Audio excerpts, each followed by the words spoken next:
Ah, esse aqui vai para Zezinha, esse aqui para Maria, para o João, tal. Não, esse aqui é só 2, acho que eu vou dar para a igreja. Deixa eu ver como é que eu faço aqui. Doação desde o coração até chegar à ação. Vivemos numa sociedade no mundo que sempre sugere que as pessoas muito bondosas, muito corretas, muito bem-sucedidas, elas são merecedoras dos seus resultados. Isso tem lá a sua razão de ser, mas a grande verdade é que tantas vezes na vida nós acabamos tendo vários problemas, dificuldades, infortúnios, situações de enfermidade ou, vamos assim, a gente é pego de calça curta na história da nossa trajetória. E a pergunta é como é que isso deve ser considerado? É interessante a gente ver na Bíblia que essas pessoas que precisavam de doação, quando você vê a história antiga dos profetas de Israel, eles ficavam revoltados com essa gente que estava sendo explorada, passando por dificuldades enormes e que tanta gente não se importava. Aliás, aproveitava-se dessas pessoas para fazer o fluxo inverso da doação, que você sabe tem o nome de corrupção. Mas é interessante observar que quando a gente está em sintonia com a vida, a gente está bem de coração, a gente está em sintonia com o Deus de toda a doação que nos doou de graça a sua própria salvação, nós vamos descobrir, e eu fico pensando numa história tão impressionante que aconteceu, com as diretrizes de Deus no fundo do coração, um pessoal lá do tempo dos primeiros cristãos do Novo Testamento, eles viram a necessidade. Em 2 Coríntios 8, Paulo faz questão de dizer que eles fizeram questão, eles assim tinham todo o interesse de ter o privilégio de ajudar na assistência daqueles que estavam precisando. Então você que talvez foi mais do que abençoado, você que está com a casa cheia, você que tem tanta coisa que não consegue nem usufruir, já pensou da necessidade, nossa realidade, do mundo que sofre diante de tanta opressão e perturbação? É melhor a gente contar direito esse dinheiro para abrir o coração e partir para a ação. Que tal hoje mesmo pensar em fazer uma boa e generosa e poderosa doação?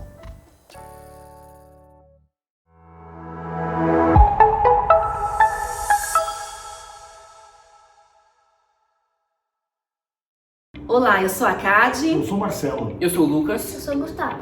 Como família, temos o privilégio de servir ao Senhor através da IBNU. Gostaríamos de convidá-los a louvar e adorar o Senhor conosco neste momento.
como as aves são alimentadas, eu quero descansar em ti. Rei dos reis, Senhor dos senhores, ai da eternidade.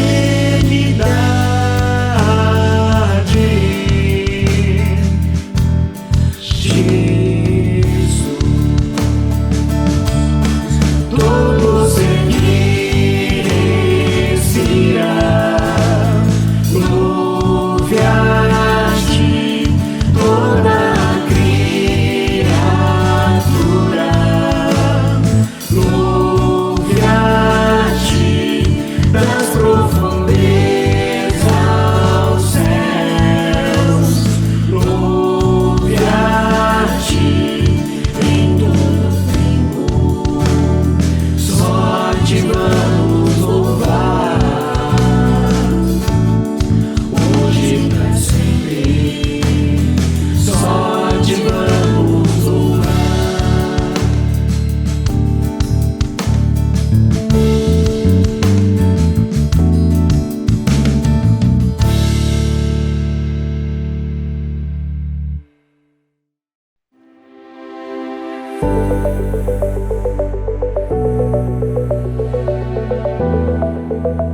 Olá, este é o Eliseu. E esta é a Celi. Nós fazemos parte do Ministério de Casais e Família. E nosso objetivo é buscar o crescimento, o fortalecimento e encorajamento da família. E nós fazemos isso através de cursos, reuniões e atendimento individualizado. Neste momento, só de forma virtual. Mas nós esperamos que breve a gente pode estar presencialmente de novo. Se você gostaria de se envolver, dá uma ligada para o telefone da conexão que deve estar aparecendo aqui embaixo. Será um grande prazer ter você com a gente. Tchau!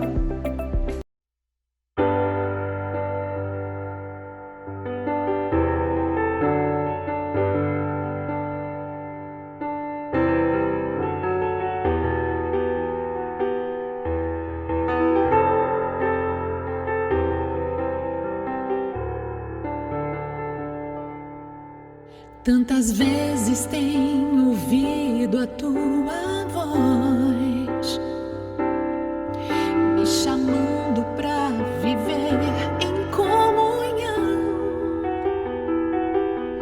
Pois, meu Deus, ficando nós assim a sós, eu recebo a tua graça e a tua unção. Os segredos que privamos no altar já me livram de mudar minha visão. E assim, em meio às dores do viver, eu aprendo que me vês na multidão. Então me rendo a ti, me entrego em tuas mãos, pro teu reino se expressar no meu viver. Sempre quero ser um vaso teu, Senhor, para te servir e sempre te adorar.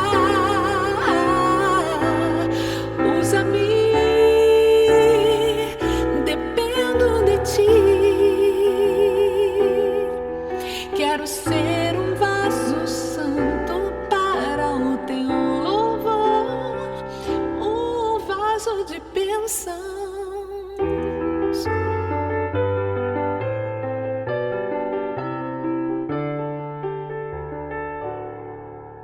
Os segredos que privamos no altar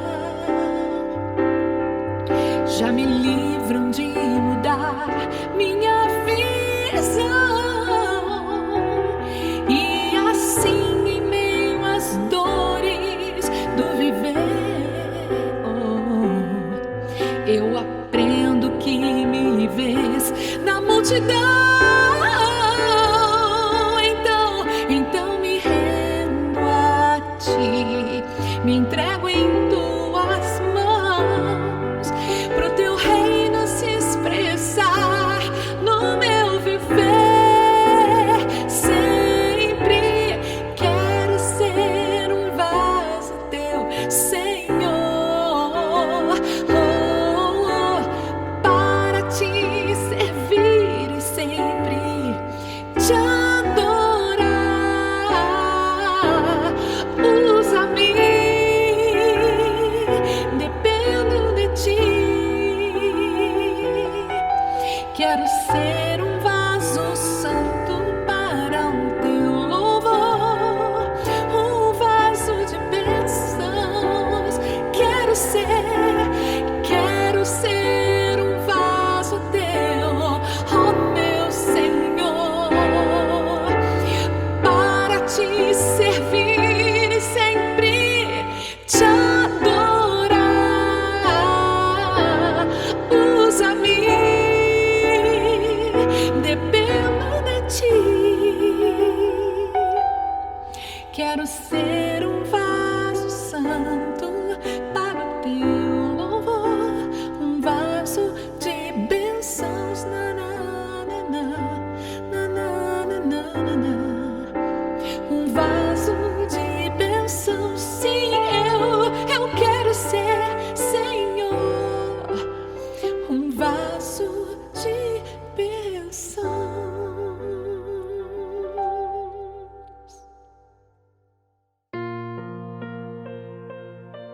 Chegou o momento quando, na nossa celebração, vamos apresentar as nossas necessidades em oração diante de Deus. Eu tive uma semana bem difícil, na qual fiquei muito adoentado, mas pela graça de Deus me recuperei e estou aqui para, juntamente com você, mesmo à distância, agora você apresente o seu coração, a sua necessidade, a sua dor, tudo aquilo que aflige, mexe, lá no profundo, diante do Senhor. Nós vamos orar agora. Deus bondoso, Pai amado, nós estamos diante de Ti com as nossas necessidades pessoais, espirituais, familiares, ó Deus, financeiras, relacionais, e queremos apresentar diante de Ti nesta hora. Abençoa a IBNU, abençoa cada pessoa que está em sintonia conosco. Nós queremos agora apresentar todas essas necessidades e confiar no Teu poder, na Tua graça. Pedimos perdão pelos nossos erros, nossos pecados. Pedimos a Tua mão de misericórdia sobre nós. Pedimos, ó Deus, o pão nosso de cada dia e a Tua bênção sobre a cada pessoa, especialmente sobre os projetos, os ministérios, tudo aquilo que a IBNU tem realizado. Queremos colocar diante de Ti e agora, ó Pai, derrama a Tua bênção e a Tua mão de graça sobre as nossas vidas, em nome de Jesus. Amém.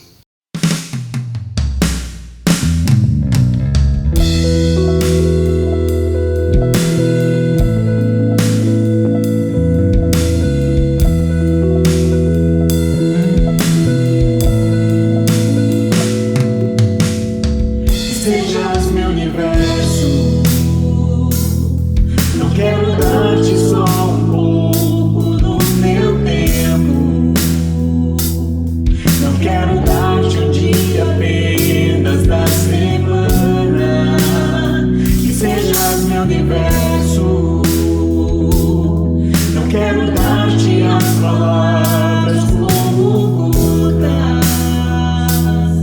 Quero que saia um dilúvio de bênçãos da minha boca.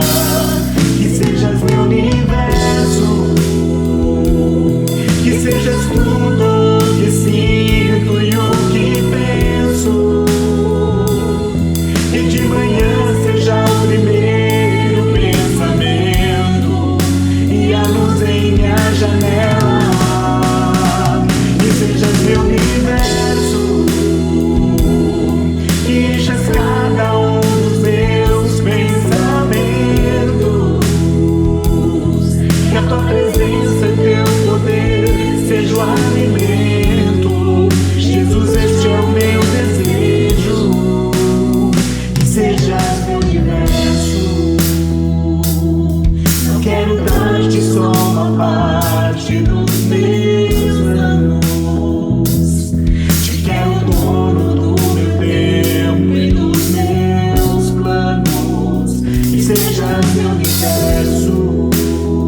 Oi gente, tudo bem? Eu sou Samuel Quinto, eu estou à frente do Ministério de Adoração da IBNU e estou aqui para te fazer um convite. Nós estamos desenvolvendo projetos do reino e essa é a sua chance de se juntar a nós. Se você canta ou se você toca algum instrumento, venha fazer parte desse ministério que tem abençoado muita gente em todo o mundo. Então, junte-se a nós, venha ser um adorador junto conosco, tocando e cantando, louvando a Deus. Um grande abraço. Te vejo lá.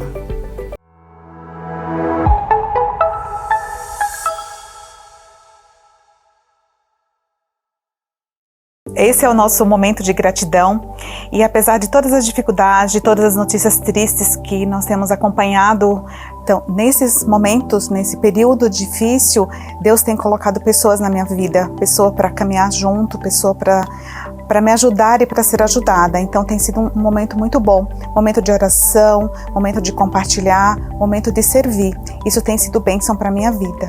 Eu louvo a Deus por isso. Bom dia pessoal, bom dia IBNU. Nesse momento de dízimos e ofertas eu queria, em primeiro lugar, agradecer a todos vocês que têm participado da nossa comunidade. Estamos longe, estamos no meio de uma pandemia ainda, mas certos de que Deus está sob controle, tem tudo preparado para que em breve a gente possa se encontrar não só virtualmente, mas também ao vivo. Esse é um momento para você, membro da IBNU, poder devolver um pouco de tudo aquilo que Deus tem colocado na sua vida. Você que nos visita, que tem navegado aí pela internet, fica à vontade, a gente não barganha fé, a gente não faz nada disso nessa comunidade. Nós somos gente que gosta de gente, segue a Jesus. Os projetos continuam, a gente tem apoiado uma série de projetos, não só em São Paulo, a começar pela nossa própria comunidade, mas também projetos na Ásia, na África, nos Estados Unidos, na Europa. É um privilégio poder participar de tudo isso, é um privilégio todos nós podemos participar. Então que a gente possa continuar servindo a Deus, sendo mordomos dele, com tudo aquilo que ele coloca nas nossas vidas. E esse é o momento que a gente tem de retribuir, de devolver um pouco de tudo aquilo que Deus tem nos dado. Muito obrigado e eu vou orar. Senhor Deus, Pai querido, obrigado, Pai, por esses dízimos e ofertas que aqui vão entrar. Te agradeço desde já por essa igreja que te pertence, meu Deus. Obrigado pelos projetos que a gente tem apoiado e eu peço, Deus, sabedoria para que a Tua liderança possa conduzir esses recursos da melhor forma possível. Assim eu oro, Pai, em nome de Jesus. Amém. Tchau, pessoal.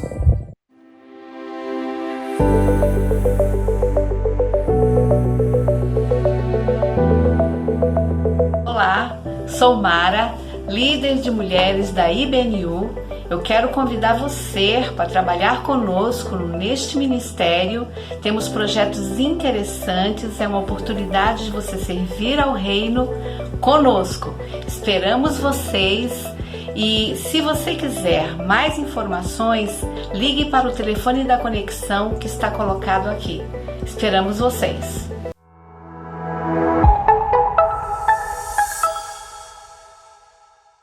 É com muita alegria que nós chegamos nesse momento na nossa celebração, onde vamos estudar um pouco mais, aprender um pouco mais da palavra de Deus, daquilo que ela tem para nos ensinar, essa fonte inesgotável de conhecimento, de instrução para a nossa vida. E como nós estamos falando no mês de serviço, trabalhando a ideia de como nós podemos servir a Deus, servir as pessoas e sermos assim instrumentos de Deus para a transformação da sociedade, para essa expansão do seu reino, hoje nós vamos falar de um tema muito interessante que está lá na primeira carta de Pedro, capítulo 4, cujo tema é "O imperfeito está apto para o serviço?".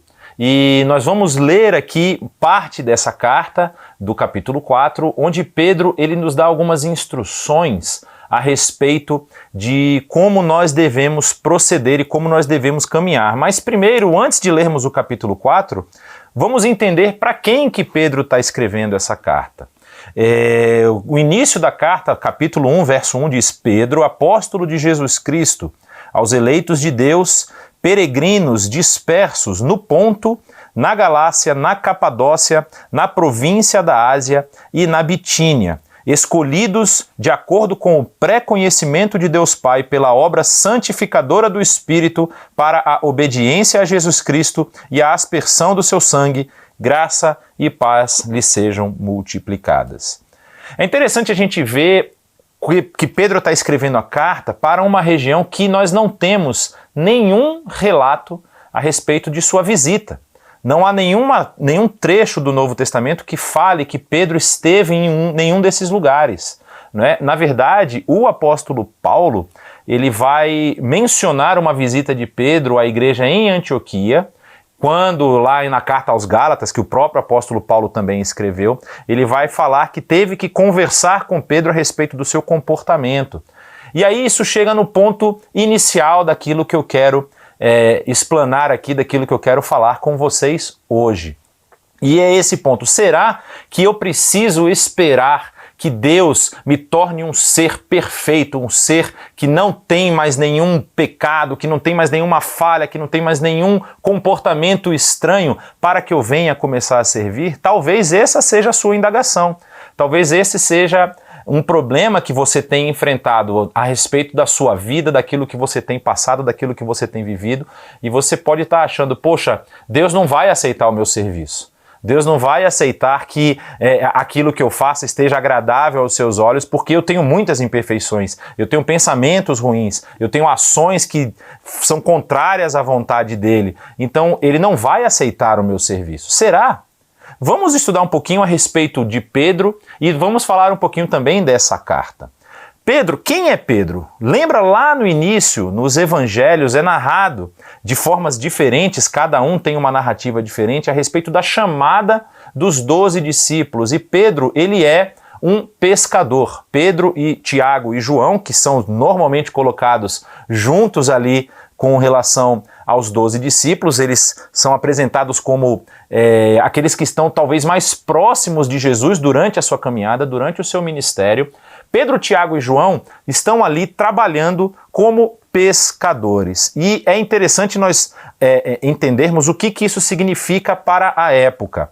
Às vezes a gente, com a nossa imagem, com aquilo que nós conhecemos hoje, com aquilo que nós temos vivenciado na nossa cidade, no nosso país, quando você fala a palavra pescador, você já tem uma impressão talvez até negativa ou pejorativa, no sentido assim, ele era uma pessoa inculta. Ele era uma pessoa que talvez não tivesse posses, não tivesse conhecimento, fosse uma pessoa que vivesse ali uma vida dura, uma vida difícil. Só que não é bem o que a gente vai entender quando você conhece o contexto da região.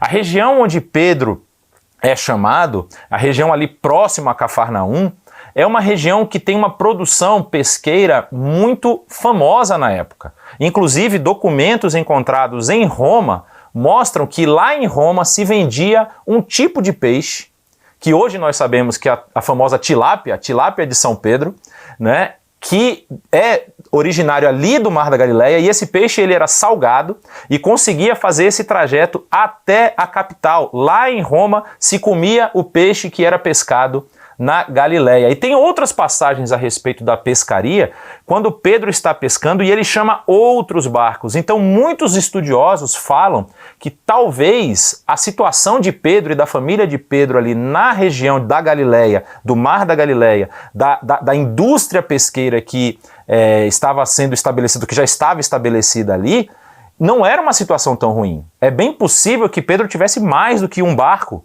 e ele fosse, na verdade, talvez até um empresário. E aí, quando a gente pensa, talvez hoje, em empresários no nosso ambiente, no nosso cotidiano, você pensa talvez numa pessoa de terno e gravata, que vai nos escritórios, que participa de reuniões. Mas nós temos vários tipos de empresários. Você tem empresário do ramo agrícola, né? Os plantadores de soja aí, ou talvez dos homens mais ricos desse país, são homens que vestem bota, chapéu de cowboy, boné, que estão indo no campo. Você tem empresários do ramo médico, por exemplo, que usam jaleco. Então, não dá para a gente limitar a nossa visão desse apóstolo apenas pela nossa informação atual, quando nós pensamos a respeito da pescaria. Mas esse Pedro, ele é chamado por Jesus e ele vai ter uma atividade muito interessante durante o ministério de Jesus, depois com a chegada do Espírito Santo, e você vai perceber que Pedro, enquanto ele caminha com o Senhor, enquanto ele está ali aprendendo com o Senhor, ele está sendo transformado e já está servindo. Olha só que interessante, existem algumas passagens dali da região dos evangelhos que mostram, por exemplo, como Pedro ele era uma pessoa que tinha um temperamento muito forte. Pedro, normalmente, quando Jesus fazia alguma pergunta para os seus discípulos, ele era o primeiro a responder. Você lembra lá no Evangelho de Mateus, quando Jesus está na região norte da Galileia, na cidade que era chamada de Bânias, e também chamada de Cesareia de Filipe, e Jesus pergunta para os seus discípulos o que as pessoas falam que eu sou. E aí eles começam a dizer, você é Elias, é um profeta, é um rabino. E Jesus pergunta para os discípulos, mas vocês, o que vocês pensam que eu sou? Quem vocês pensam que eu sou?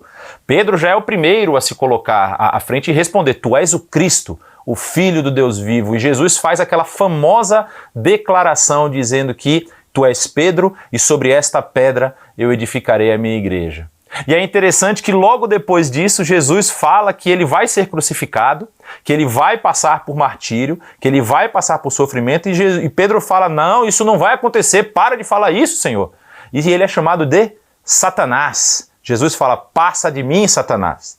E é interessante você perceber esses dois momentos da vida de Pedro, quando ele, num momento, ele está ali sendo colocado como uma pessoa a quem deve ser seguida, a quem deve ser ouvida, porque ele possui a palavra que provém do Espírito de Deus. Mas num outro momento, pela sua fragilidade, pela sua dificuldade, ele está agora sendo afastado, está sendo colocado de lado a partir daquilo que ele falou. Então, você percebe que a vida de Pedro ela é carregada desses movimentos, um movimento onde ele aprende ou ele apresenta uma maior conexão com a palavra de Deus e com o seu espírito, em momentos onde ele tem essas fraquezas, onde a sua humanidade está aflorada. Tem mais exemplos, vamos lembrar, por exemplo, quando Jesus é preso. Lembra lá que é narrado no final dos evangelhos, quando Jesus é colocado naquela situação de estar orando no Getsêmani e vem os soldados do Sinédrio para prender Jesus. Quem é que tira a espada para cortar a orelha do soldado?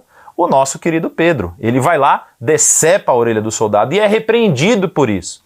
Tentando usar a sua própria força para defender o seu Senhor, Jesus fala, mas você acha que se eu não convocasse, meu pai mandaria aqui legiões de anjos para me defender?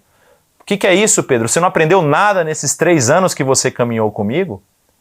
E ainda temos uma situação mais pesada ainda, né? Porque Pedro, falando com Jesus num momento ali também de talvez querer mostrar esse seu desejo e esse domínio sobre a sua vontade interna, vira para Jesus e diz, ainda que todos te abandonem, Jesus, eu não te abandonarei. E Jesus vira para ele e diz, ainda essa madrugada, ainda antes do galo cantar 3 vezes, você vai me negar, Pedro. E Pedro talvez tenha sentido muito essa informação, mas não tenha dado tanto crédito, até o momento onde Jesus está sendo julgado e ao cantar a 3ª vez o galo, ele nega que é seguidor de Jesus e os olhos de Jesus o fitam, o veem, e aquilo talvez tenha causado nele uma mudança interna, uma dor, um abatimento muito forte, muito grande. Imagine que você jurou que salvaria ou que daria a sua vida pelo seu chefe, pelo seu mestre, por aquele que está te ensinando. E no momento que você tem que mostrar isso, você nega tudo aquilo que você falou, você é colocado numa situação de cheque e você falha nessa situação e percebe o olhar, percebe, vamos dizer assim, a situação onde você está, que você decepcionou aquela pessoa que você mais amava ou que você tinha prometido que não abandonaria. E esse é o nosso Pedro. E não só isso, quando Jesus morre, quando Jesus é sepultado e Jesus ressurge, ele vai lá e se encontra novamente com seus discípulos. E ele vai e fala para os seus discípulos, é interessante o que diz no Evangelho de João, no final do Evangelho de João, que eles estão reunidos e Jesus aparece no meio deles, e ali é um texto que é um pouco cronologicamente deslocado, porque os 3 primeiros evangelhos, Mateus, Marcos e Lucas, eles são mais ou menos próximos na sua composição, mas o evangelho de João vai ser composto provavelmente depois, já no final do 1º século. E quando ele está relatando esse evento especificamente, o evangelho vai dizer que Jesus sopra sobre eles. E ele diz: está o meu espírito sobre vocês, vão lá e sejam minhas testemunhas. E o que acontece com o nosso querido Pedro? Não só com Pedro, mas com todos os discípulos, mas o que acontece com o nosso querido Pedro? Você acha que ele se tornou agora um grande pregador e saiu evangelizando todos os seus irmãos judeus? Não. O evangelho vai dizer que Pedro voltou para a Galileia e Pedro começa a pescar novamente, que era aquela sua atividade que ele tinha antes de ter recebido o chamado de Jesus. Aí você percebe que essa variação de comportamento de Pedro, que está constante ainda nesse período da sua vida, parece ser a história de todos nós. Parece ser aquilo que acontece com cada um de nós. E é interessante que nesse momento do Evangelho de João, quando Jesus vai a Pedro e vai conversar com ele, Jesus tem aquele momento de conversa particular com Pedro, onde ele pergunta a Pedro 3 vezes se realmente Pedro o ama, e Pedro confirma as 3 vezes. E aí parece Jesus assim revalidando o mesmo convite que ele tinha feito lá no início da carreira de Pedro. Para Jesus não havia mudado nada. Ele já sabia das dificuldades que Pedro enfrentaria, já sabia das dificuldades que cada um de nós enfrentamos quando nós queremos seguir e queremos servir a Deus de forma genuína, e Jesus restaura o seu discípulo amado, aquele discípulo que Jesus tinha trabalhado durante esse período, e para não abandoná-lo, para não deixá-lo, fala: Pedro, vai lá e apacenta as minhas ovelhas. Seja fiel ao chamado que eu te fiz. Quando nós entramos no livro agora de Atos, Atos 2 vai mostrar já um Pedro transformado por esse Espírito. Tem o evento do Pentecostes, onde descem as línguas de fogo sobre os discípulos, e Pedro agora se coloca à frente pregando, anunciando esse Jesus que acabara de ser morto e que Deus ressuscitou dos mortos. E ele vai se tornar um personagem extremamente importante para a igreja que estava surgindo ali, que estava começando a se formar a partir desse momento tão especial narrado no livro de Atos, capítulo 2. E já ali diz que 3.000 almas foram batizadas. Depois, capítulos mais à frente, já falam de mais 2.000, chegando a 5.000 almas batizadas só na cidade de Jerusalém. E aí você pode pensar: nossa, então realmente com a ação do Espírito de Deus, Pedro agora estava pronto. Pedro agora seria essa testemunha de Deus para todas as nações, como estava planejado desde o início dos tempos, desde o início das eras, como ele mesmo narra no seu texto bíblico. Mas não é bem isso que acontece novamente, porque Pedro começa a questionar alguns acontecimentos que o Espírito estava causando. Inclusive, se você ainda não assistiu às nossas aulas sobre o livro de Atos, está aí no nosso canal, nosso curso a respeito do livro de Atos. Eu te estimulo a ler o livro de Atos e a estudar conosco para você ver a ação do Espírito de Deus trabalhando nessa igreja e mostrando a essa igreja qual era a sua vontade, qual era o seu desejo, o que ele queria fazer com essa mensagem maravilhosa. É interessante que quando Filipe é levado a pregar aos samaritanos por conta de uma perseguição que acontece em Jerusalém, Pedro ele tem algumas dúvidas e só consegue perceber realmente a ação espiritual de Deus naquele povo samaritano quando ele mesmo vai lá à visita. Quando o apóstolo Paulo, um pouco mais para frente no livro de Atos, quando o apóstolo Paulo chega a Jerusalém depois de ter passado pelo seu processo de conversão, ali ainda naquele momento de dúvidas, de incerteza, a igreja em Jerusalém não o recebe bem. E Pedro está nessa igreja, Pedro está caminhando com esse povo, e a igreja lá tem medo do apóstolo Paulo, tendo que Deus levantar um outro homem que vai trazer vamos dizer assim, um alento, um consolo, não só a Paulo, mas validar essa conversão de Paulo, que é Barnabé. Você vai lembrar que Barnabé vai ser a pessoa que vai caminhar com Paulo no início da sua carreira ministerial e que vai levar, inclusive, Paulo a fazer a primeira viagem. Os dois são levantados pelo Espírito lá em Antioquia e fazem a primeira viagem missionária. Mas Pedro, num primeiro momento, tem resistência ao apóstolo Paulo. E é tão interessante isso que Deus precisou transformar e trabalhar na vida de Pedro, levando Pedro a pregar na casa de um centurião romano, Cornélio, como está escrito também no livro de Atos. Lá em Cesareia, na cidade de Cesareia Marítima, ele prega e não só Cornélio, como vários da sua casa se convertem. E o que acontece com o nosso querido Pedro? Pedro é intimado pela igreja de Jerusalém por ter um comportamento parecido com aquele do apóstolo Paulo, ou seja, pregando uma mensagem que na cabeça da igreja ainda era apenas para os de origem judaica. E aí Pedro tem que dar explicações, ele acaba se sentindo ali na pele do próprio Paulo, quando Paulo foi questionado a respeito dessa conversão que ele teve, e Pedro é questionado por que ele entrou na casa de pessoas não circuncidadas, ou seja, o texto é até meio forte, né? Eles entram com Pedro e perguntam assim, como você entrou na casa de incircuncisos? Ou seja, uma acusação pesada para dentro do ambiente judaico. E aí Pedro explica tudo que o Espírito mostrou para ele e tudo o que aconteceu, e aí eles começam a falar, realmente Deus também quer chegar aos gentios. Na vida de Pedro você tem todas essas experiências, todas essas situações, e talvez isso seja exatamente o que eu e você passamos.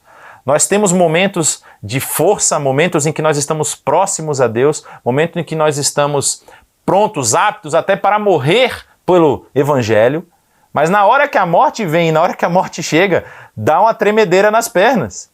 Será que você precisa esperar? Ou será que Deus, na verdade, espera que nós tenhamos esse comportamento perfeito para que nós pudéssemos ser servos seus, pudéssemos utilizar as nossas qualidades, as nossas aptidões, as nossas capacidades em prol do reino? Pelo que nós vemos na vida de Pedro, isso não é verdade. O que nós vemos é um homem chamado por Deus, através do seu Filho Jesus Cristo, para uma missão muito particular e uma missão que levaria ele ao martírio. E é tão interessante você estudar na história de Pedro esses pontos onde você percebe a luta interna que ele está travando, da ação do Espírito na sua vida, do controle do Espírito das suas ações e ainda esse seu temperamento, esse seu comportamento, vamos dizer assim, humano, até um tanto quanto violento, como a gente pôde perceber em alguns casos aqui. Mas aí nós chegamos à carta. A carta que o apóstolo Pedro escreveu. E ele escreve para essa igreja onde talvez ele tenha visitado, mas a carta aqui, nós lemos no final dela, ele fala que está escrevendo da Babilônia, e muitos estudiosos acham que essa Babilônia é a referência a Roma, a cidade de Roma, que, de acordo com a tradição cristã, é o lugar do martírio, é o lugar da morte de Pedro. Então é bem possível que em algum momento da sua vida Pedro tenha se mudado para a cidade de Roma e esteja agora trabalhando nessa igreja em Roma, e como Roma é a capital do império, é muito possível que Pedro tenha recebido informações de pessoas que são dessa região que a carta está descrevendo, e essas pessoas trazem informações perigosas a respeito de misturas dessa doutrina nova, essa doutrina que fala desse Cristo que morreu e ressuscitou, com algumas ideias gregas, algumas filosofias gregas. E Pedro escreve então essa carta. Eu também recomendo muito que você tire um dia, talvez até hoje mesmo, nesse domingo, que você tire o dia para ler essa carta. São apenas 5 capítulos, mas leia e você vai perceber como Pedro ele está, na verdade, convalidando toda a mensagem do evangelho que eles receberam. E ele não só faz isso, ele faz uma conexão da mensagem do evangelho com as informações que estão presentes, que foram reveladas aos profetas. Existem várias citações nessa carta, por exemplo, do profeta Isaías, de momentos em que Isaías revelou esse Cristo que chegaria. Então, quando você lê o conteúdo dessa carta, você não está lendo apenas uma carta para uma igreja que está passando por certas dificuldades, você está lendo uma defesa do messianismo em Cristo Jesus. Ou seja, você está lendo uma defesa de que esse Jesus, ele é esse Messias que é revelado no Antigo Testamento, e você está lendo também informações a respeito de como essas pessoas que receberam essa informação devem viver a partir de agora. E é esse Pedro que escreve isso com toda essa sua vida, com toda essa sua história, com todos esses altos e baixos aí, uma pessoa que ainda tem que se colocar, vamos dizer assim, diante de Deus a cada dia para que Deus transforme o seu comportamento, transforme as suas ações, mas uma pessoa que foi utilizada por Deus de forma grandiosa para transformar aquela comunidade em Jerusalém, aquela comunidade de cristãos, de pessoas recém-convertidas a essa nova ideia, essa nova visão do Messias de Israel, e também foi utilizado por Deus para liderar a igreja em outros lugares, como por exemplo em Roma, como nós falamos. E o que vai nos dizer então essa carta? No capítulo 4, onde Pedro faz menção da necessidade da mudança de vida, ou seja, da mudança de comportamento, como eu e você devemos ter.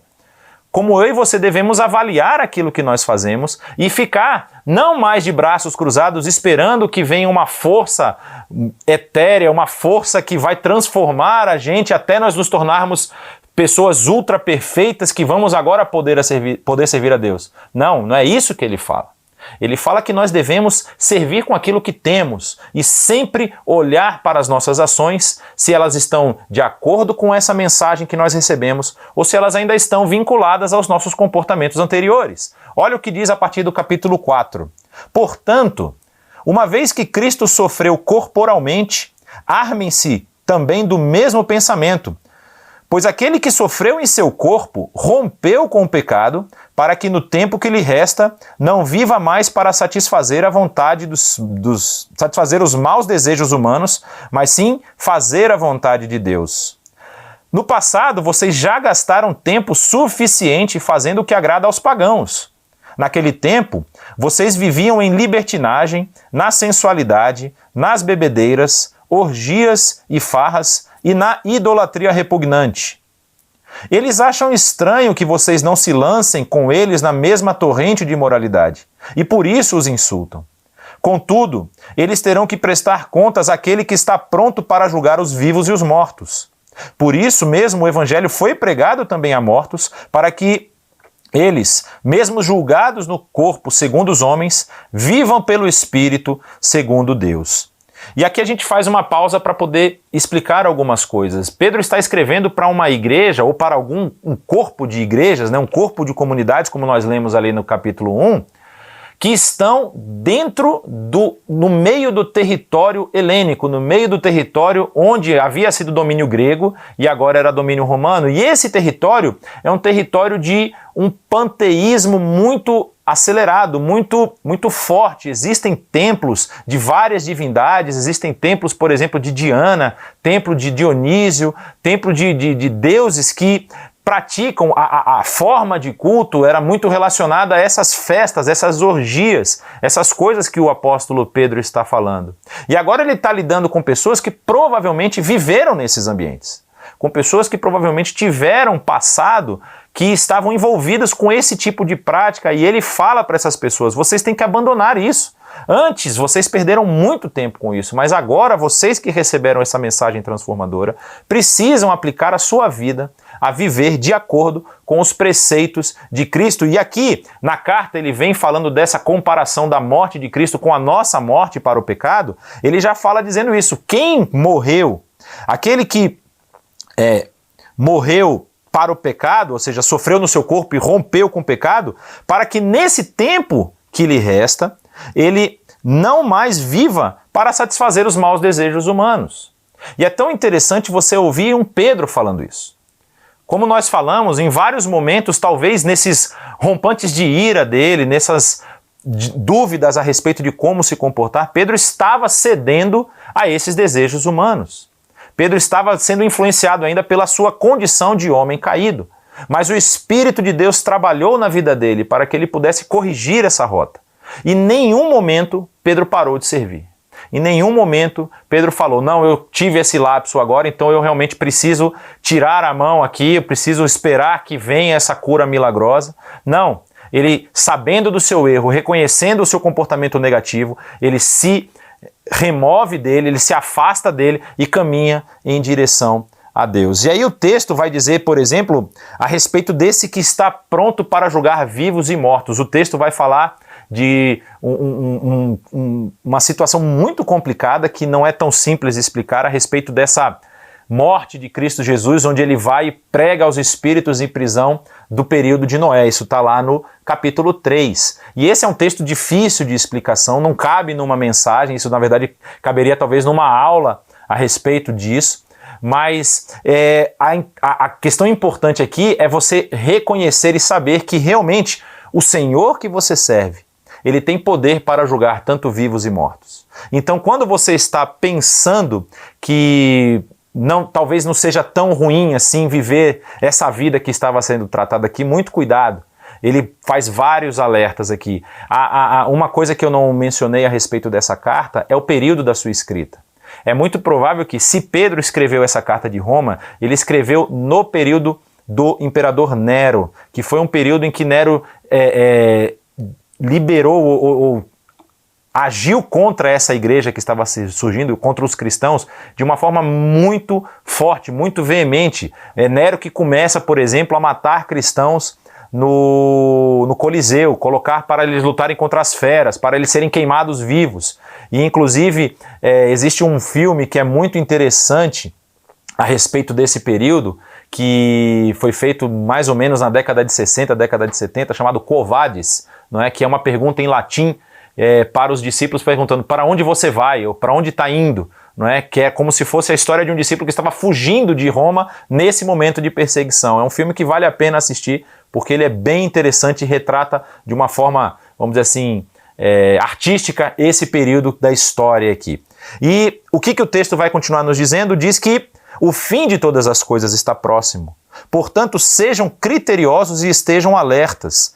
Dediquem-se à oração, sobretudo, amem-se sinceramente uns aos outros, porque o amor perdoa muitíssimos pecados. E esse é um tema recorrente no Evangelho e recorrente nas cartas de Paulo e também no Novo Testamento. A pessoa que não está pronta a perdoar é uma pessoa que talvez não foi transformada. E isso pode ser um ponto muito importante na sua vida. Talvez você viveu uma experiência que te machucou, que te magoou, e isso está impedindo você de servir porque você não passou ainda por uma transformação genuína do seu coração. Você precisa se realinhar, reavaliar os seus preceitos e pedir misericórdia a Deus, pedir que o Espírito Santo haja na sua vida para transformar e retirar esses sentimentos que você pode estar carregando. E isso sim se torna uma barreira para o serviço. Se você não consegue perdoar, você vai ter dificuldade em servir, porque quando você está servindo, muitas vezes você é machucado. Você é colocado, vamos dizer assim, em xeque, você é chamado à atenção, como foi o caso da vida de Pedro. O apóstolo Paulo vai dizer que chamou a atenção da vida de Pedro quando ele estava vivendo lá na igreja em Antioquia. E então assim, você pode passar por isso, mas se você não estiver apto a perdoar, você precisa pedir que Deus transforme o seu coração. E continua o texto dizendo: sejam mutuamente hospitaleiros sem reclamação.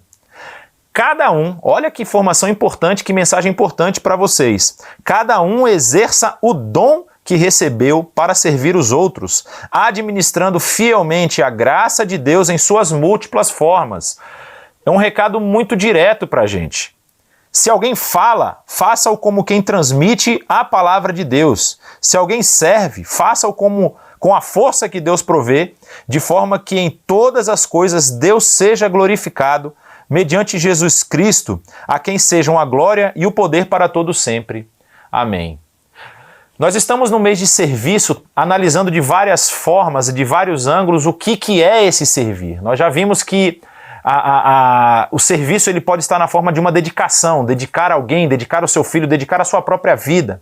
O serviço pode estar aqui, como é mencionado no texto, na forma de como você prega, como você fala. E é interessante que ele faz uma divisão, existem outras listas de dons no Novo Testamento, mas o apóstolo Pedro ele faz uma divisão simples assim, você pode ou falar ou agir, você faz uma das duas coisas, né? E essa divisão é interessante porque resume bem basicamente tudo que a gente pode fazer para servir. Você pode ser um arauto do Senhor, você pode ser alguém que vai pregar e falar a respeito dessa maravilhosa graça de Deus para a transformação de vidas, ou você pode agir de forma que a pessoa veja que você é diferente, que você tem algo que te impulsiona e que te transforma a ser, vamos dizer assim, servo uns dos outros. Aliás, é esse essa é uma das principais características que a igreja precisa exercer.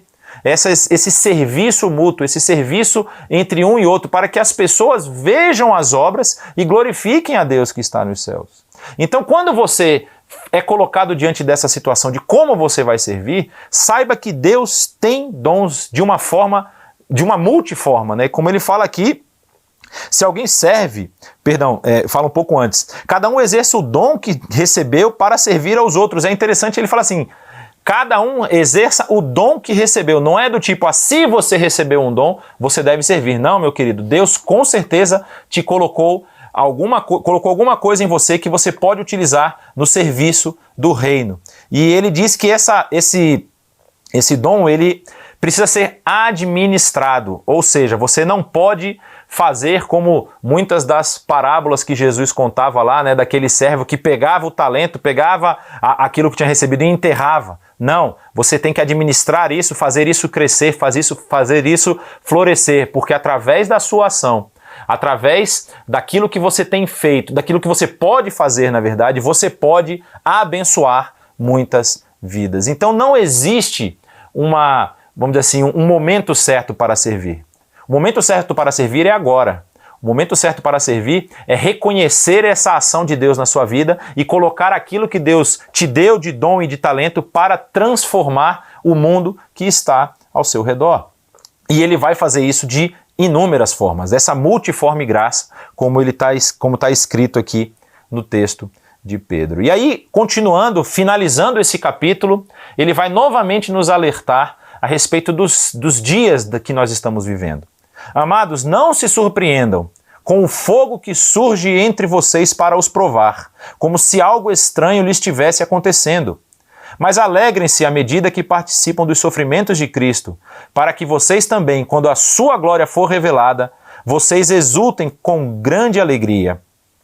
Se vocês são insultados por causa do nome de Cristo, felizes são vocês, pois o Espírito da glória, o Espírito de Deus, repousa sobre vocês. Se algum de vocês sofre, que não seja como assassino, ladrão, criminoso ou como quem se intromete em negócios alheios. Contudo, se sofre como cristão, não se envergonhe, mas glorifique a Deus por meio desse nome.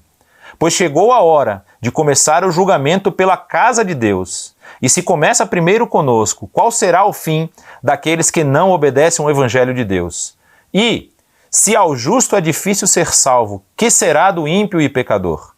Por isso mesmo, aqueles que sofrem de acordo com a vontade de Deus devem confiar sua vida ao seu fiel Criador e praticar o bem.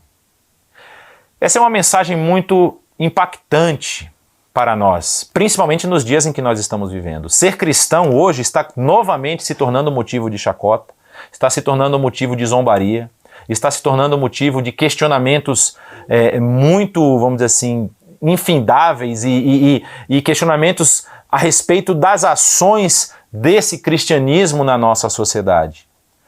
Nós temos um país, nós vivemos aqui no caso no Brasil, nós temos outras pessoas que estão nos acompanhando de outros lugares, mas nós vivemos num país onde o cristianismo é a maioria da população. A nossa população se declara cristã com mais de 90% da população.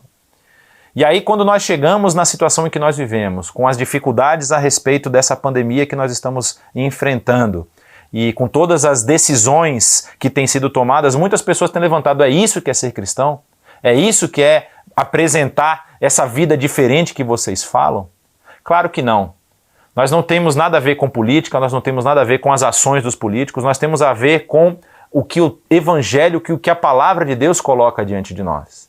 E ela nos diz que Deus nos deu capacidade, Deus nos deu dons, nos deu da sua graça para nós sermos agentes de transformação na sociedade em que nós estamos. Isso independe de política governista, independe de ação da prefeitura, do governo do estado, independe de tudo, depende apenas de mim e de você.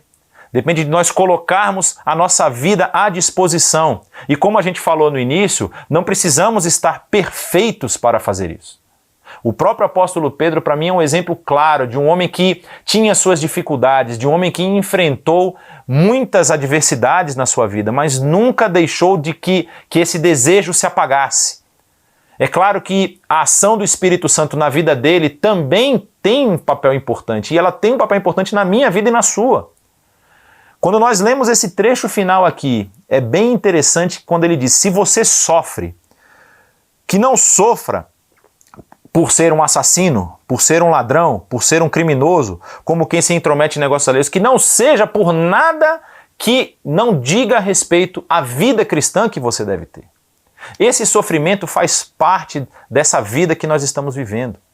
E é interessante que muitas vezes a IBNU ela tem apresentado nesses últimos meses, e principalmente nesse período de pandemia, nós temos apresentado vários projetos, várias áreas, várias oportunidades de serviço.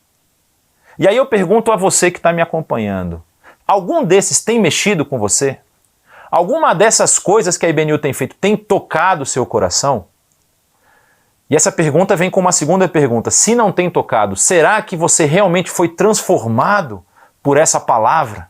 Será que você realmente foi transformado por esse evangelho remidor? Por esse evangelho que nos transforma a sermos melhores do que nós mesmos, a sermos pessoas que caminham em direção à estatura de varão perfeito, como diz, de homem e de mulher perfeitos, como diz ali o texto da carta de Paulo? Como você tem vivido a sua vida? Como você tem colocado aquilo que você sabe fazer à disposição desse reino maravilhoso que quer resgatar as pessoas das trevas, da lama, do pecado, para colocá-las diante da luz que ilumina todas as coisas? Essa é uma pergunta que nós precisamos fazer constantemente. Essa é uma pergunta que nós precisamos ter na nossa mente em todas as ações que nós vamos fazer. Tudo que nós formos fazer, que seja para a honra e para a glória desse Deus que nos salvou. E aqui, como diz o texto bíblico, isso provavelmente, ou eu posso até dizer com certeza, vai te trazer também um pouco de sofrimento. E é interessante que Deus, Ele quer nos usar, e nós temos vários exemplos disso na Bíblia, mas Ele quer nos usar como nós somos. Ele quer que nós caminhemos a essa posição de pessoas transformadas, de pessoas que têm mais amor, de pessoas que perdoam, de pessoas que conhecem e vivem essa mensagem. Mas o apóstolo Pedro, a história vai nos dizer que o seu fim é um fim martírico, vamos dizer assim. Eu nem sei se essa palavra existe, acabei de inventar, ou talvez ela exista. Mas assim, é um fim de martírio, e o seu martírio é de tal forma que a história vai dizer que Pedro não aceitou ser crucificado como o seu Senhor foi crucificado. E eu acho interessante, assim, eu li alguns comentários a respeito disso, e parece que às vezes a gente romantiza as coisas assim. Pedro, naquele seu momento ali espiritual, talvez não aceitou ser crucificado como o Senhor Jesus. Esse é o mesmo Pedro que arrancou a orelha do soldado quando Jesus foi preso. Esse é o mesmo Pedro que tinha esse ímpeto, essa energia muito forte, muito grande. Eu imagino o Pedro fazendo um escarcéu quando ele ia ser preso, quando ele ia ser crucificado. Eu imagino que os guardas colocaram Pedro lá e foram crucificar. Ele deve ter brigado, deve ter lutado. Ele falou: não sou digno de ser crucificado como meu Senhor. E a história vai dizer que Pedro é crucificado de ponta cabeça. E inclusive existe um quadro muito famoso de um pintor italiano, Caravaggio, que é ali do 15º, 16º século, agora me fugiu exatamente a data, mas mostra essa cena de Pedro sendo colocado de ponta cabeça para ser crucificado. Alguns traços dessa personalidade de Pedro estavam presentes até o final da sua vida. E talvez você tenha alguns traços da sua personalidade, das características que você tem com você, que você vai precisar lutar durante muito tempo. Mas isso não é motivo para você não servir. Isso não pode ser um fator impeditivo para você colocar aquilo que você tem de bom, aquilo que você tem de habilidade à disposição do reino. E é interessante que o Espírito Santo não transforma Pedro agora num homem cheio das ciências, não transforma Pedro num homem cheio de conhecimento de todas as coisas. Ele até fala na sua segunda carta, a respeito dos escritos do apóstolo Paulo, ali no capítulo 3, verso 16, ele diz, falando das cartas que o apóstolo Paulo escreve, diz o seguinte: ele escreve da mesma forma em todas as suas cartas, falando nelas desses assuntos. Suas cartas contêm algumas coisas difíceis de entender, as quais os ignorantes e instáveis torcem, como também os fazem como também fazem com as demais escrituras, para a própria destruição deles. Que você possa ter um comportamento como Pedro teve. Que você possa colocar a sua vida diante do Senhor. Que você possa dedicar 100% daquilo que você é ao Senhor. Pedindo que Deus transforme as suas falhas, pedindo que Deus transforme os seus defeitos e pedindo que Deus capacite e potencialize as suas habilidades. Mas coloque isso com um coração agradecido, com um coração transformado, com um coração que entende o sacrifício de Cristo Jesus, a graça maravilhosa que Deus derramou sobre a sua vida e com um coração que quer sim transformar o mundo em que está inserido. Que Deus o abençoe e que você tenha uma semana pra lá de abençoada.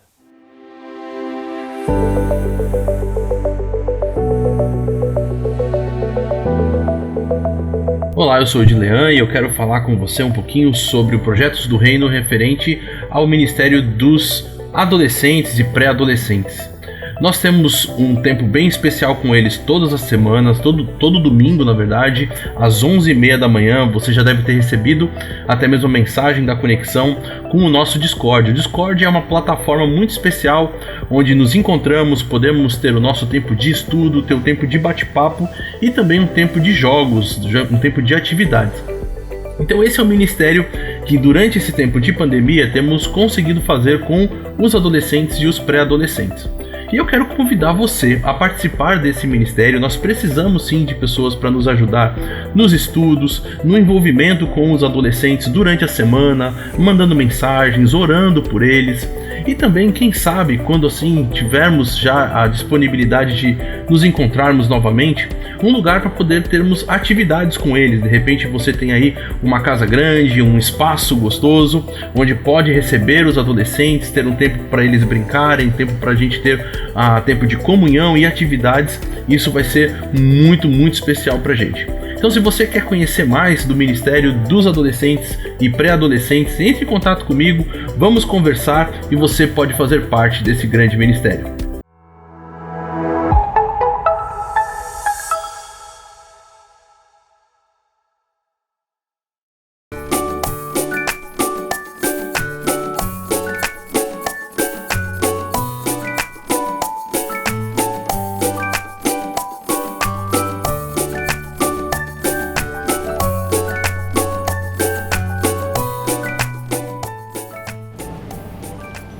Olá, turminha, vocês estão bem?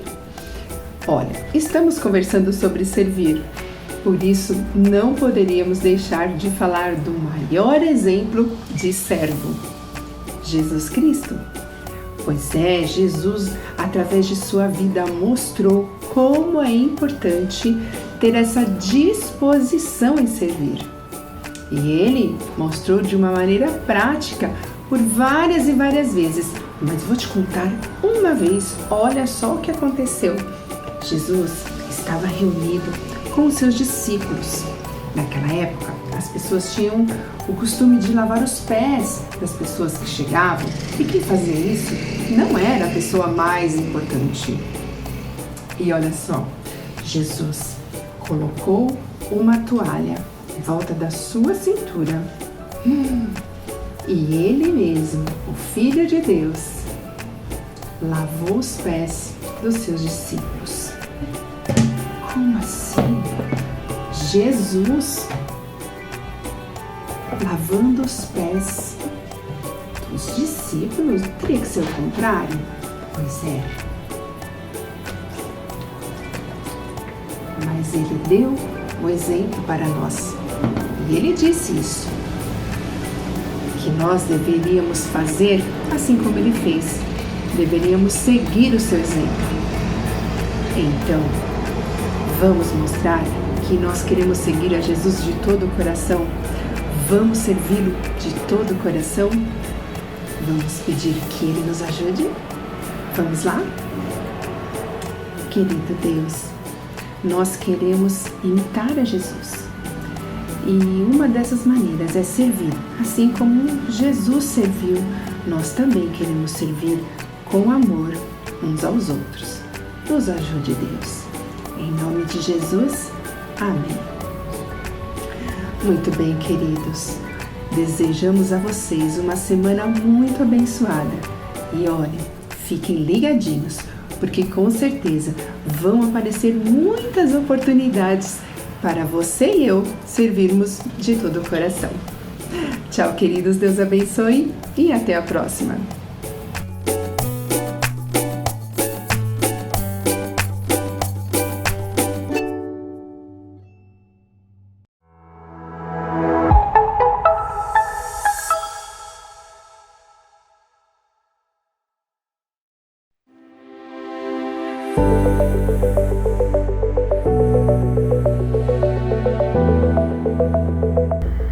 Quero falar com você agora sobre o Ministério de Geeks e também o Ministério Integre, que é o Ministério de Jovens da IBNU. Então, se você é jovem, quer participar desse ministério, você é muito convidado. Nós temos o nosso grupo do Ministério Integre, onde ali podemos compartilhar pedidos de oração. Também temos algumas atividades que fazemos. Por hora, no momento da pandemia, essas atividades estão 100% online. Nós temos, às vezes, alguns encontros que fazemos, também temos lives que fazemos. E você pode participar dando a sua opinião, trabalhando junto conosco em todo esse ministério. E mais especificamente no ministério agora do Integre, nós temos trabalhado com os geeks. Então, se você quer participar de um dos grupos pequenos que nós temos dos jovens, tanto durante a semana como também de sábado, você entre em contato com a gente para você poder saber um pouquinho mais sobre esses geeks que estão acontecendo e fazer parte desse ministério dos jovens, o Ministério Integre. E agora, aproveitando, já podemos falar um pouquinho sobre os geeks. Se você gostaria de receber algum geek na sua casa, de repente, quando nós terminarmos essa pandemia, nós precisamos sim de líderes, de pessoas que queiram liderar, queiram facilitar aí os geeks dentro das suas residências. Temos geeks que podem acontecer presencial quando acabar a pandemia, e então precisamos das casas abertas, precisamos de um lugar bem especial para receber bem as pessoas, e também precisamos de líderes que continuem o desenvolvimento dos geeks online, porque afinal temos pessoas de todos os lugares do mundo se conectando com a IBNU através dos geeks. E você pode então fazer parte desse ministério. Entre em contato comigo para você ser treinado e poder então liderar um dos geeks da IBNU.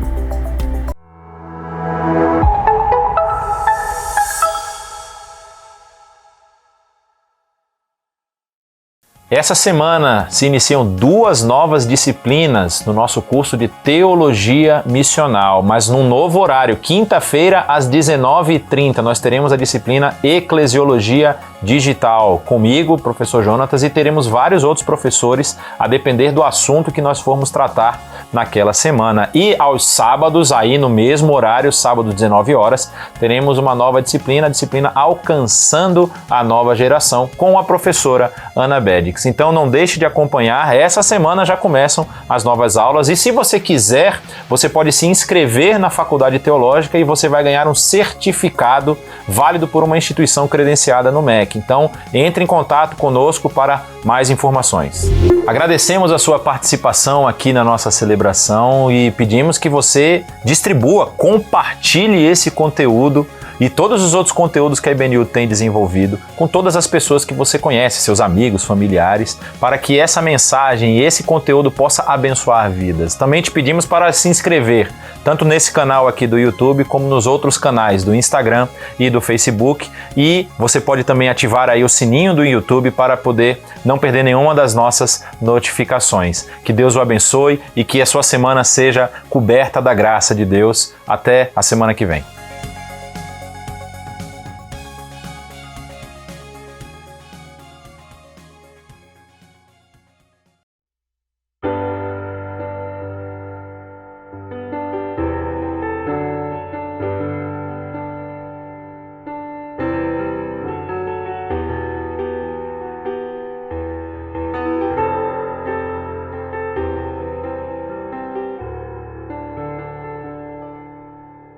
Tantas vezes tenho ouvido a tua voz, me chamando pra viver em comunhão. Pois, meu Deus, ficando nós assim a sós, eu recebo e a tua unção. Os segredos que privamos no altar já me livram de mudar minha visão. E assim, em meio às dores do viver, eu aprendo que me vês na multidão. Então me rendo a ti, me entrego em tuas mãos, pro teu reino se expressar no meu viver. Sempre quero ser um vaso teu, Senhor, para te servir e sempre te adorar. Usa-me, dependo de ti. Quero ser um vaso santo para o teu louvor, um vaso de bênçãos.